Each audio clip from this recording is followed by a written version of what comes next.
President Ronald Reagan's budget director is with us today. He is none other than the father of Reaganomics, David Stockman. Who'll share his best intelligence with you. I'll ask him about warning signs that you should pay attention to in today's economy.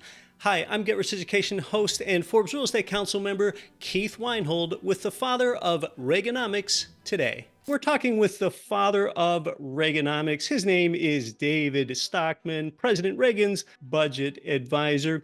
And David, you've been talking about a problematic economy and places we can look and the outcomes that can create. Why don't we talk about some more of those, where we're here in a period where we feel like it's an official recession postponed? For example, are there other places we should be looking? Is it the sustained inverted yield curve that we had for almost 2 years, the longest one ever and a great recession predictor? Or is it that we're on the precipice of implosion from a debt to GDP ratio that's at 122%? It actually spiked to 133% when COVID first hit.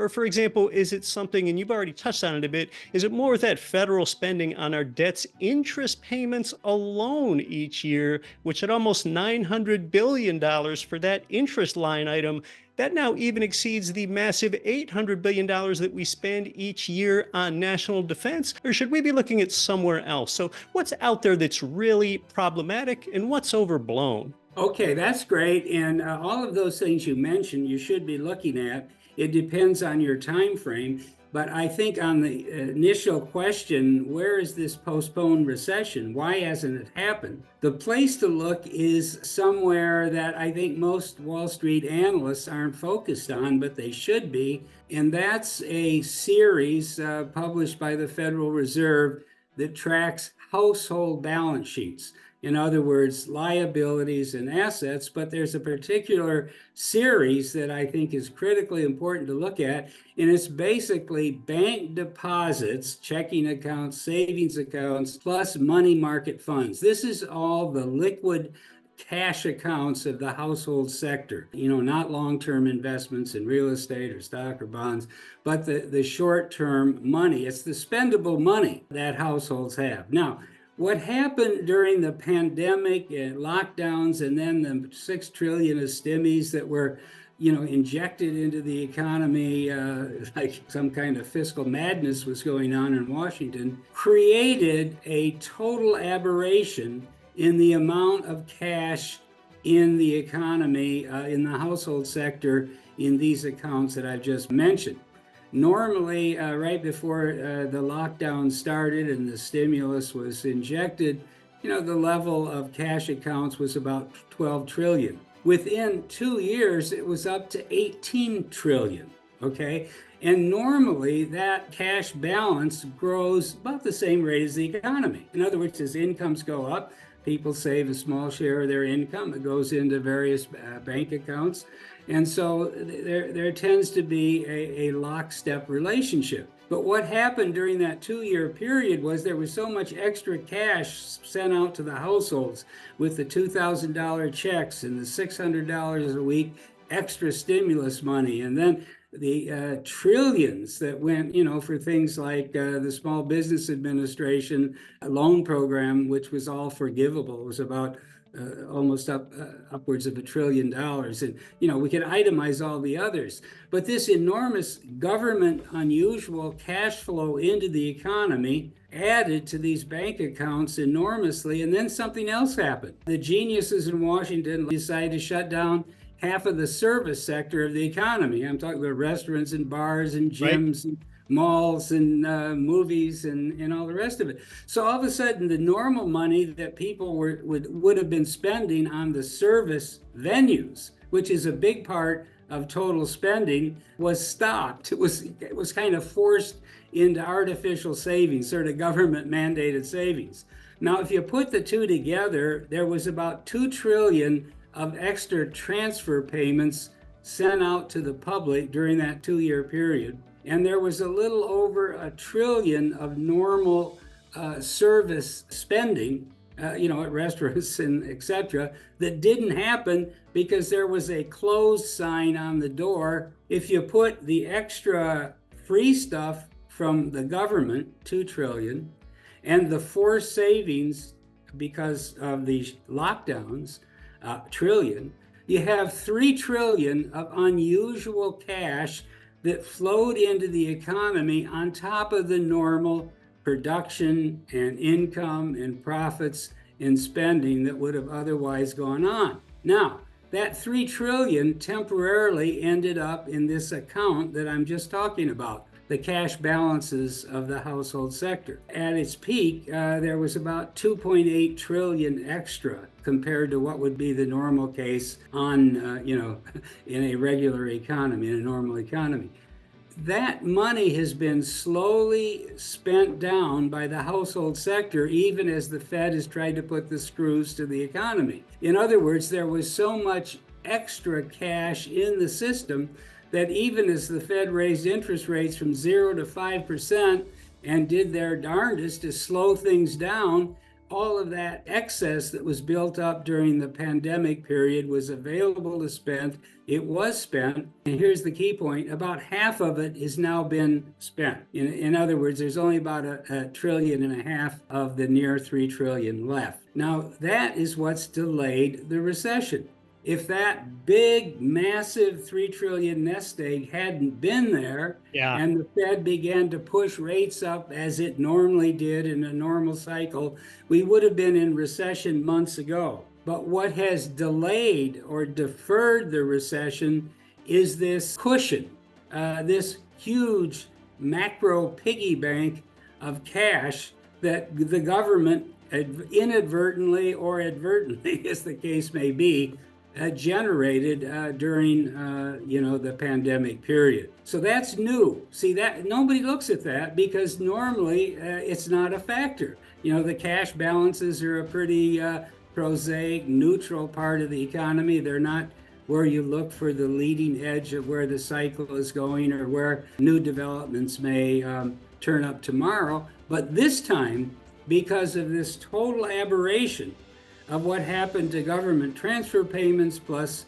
the lockdowns, we have a X factor, let's call it, in the macro picture that is confusing people. It's leading a lot of people to advocate this no landing scenario. In other words, there's not going to be a recession. We're just going to go on to bigger and better things. And the Fed will get inflation under control. And then we can be back to happy times again.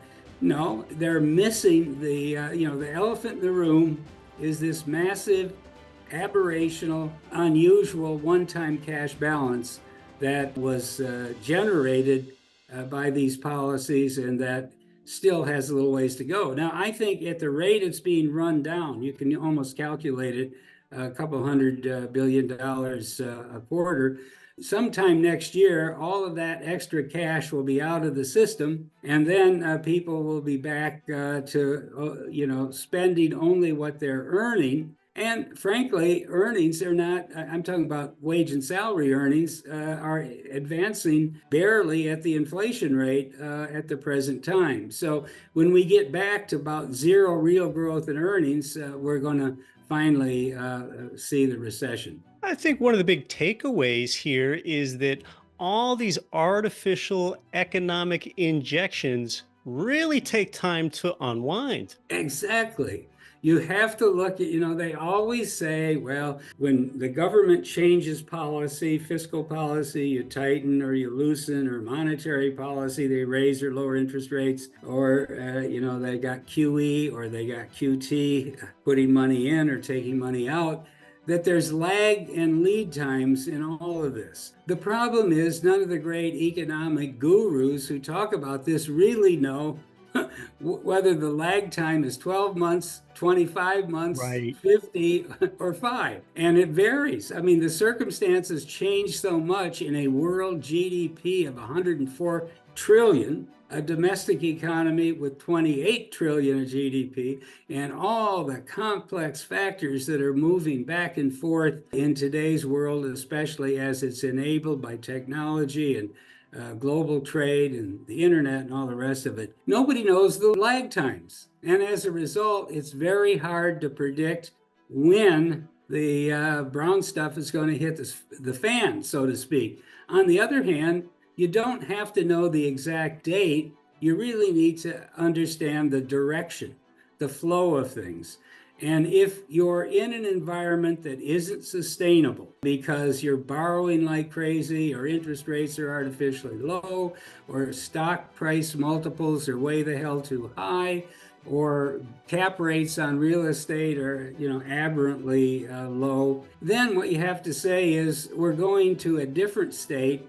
It's not going to be as conducive as the current state, and we have to be prepared for it, even if we are not sure whether that's 12 months from now or 24 months. But it's going to change. The one thing you can be sure of, there was a famous economist back in my day when I worked on Capitol Hill earlier on. He was Nixon's chief economic advisor in the early 70s, and he famously formulated an aphorism, I guess, which said, anything that is unsustainable tends to stop. Okay.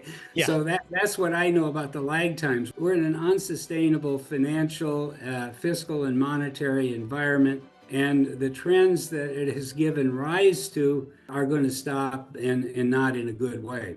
Even Fed Chair Jerome Powell has confessed as much as that this situation is indeed unsustainable, the exact word that he used.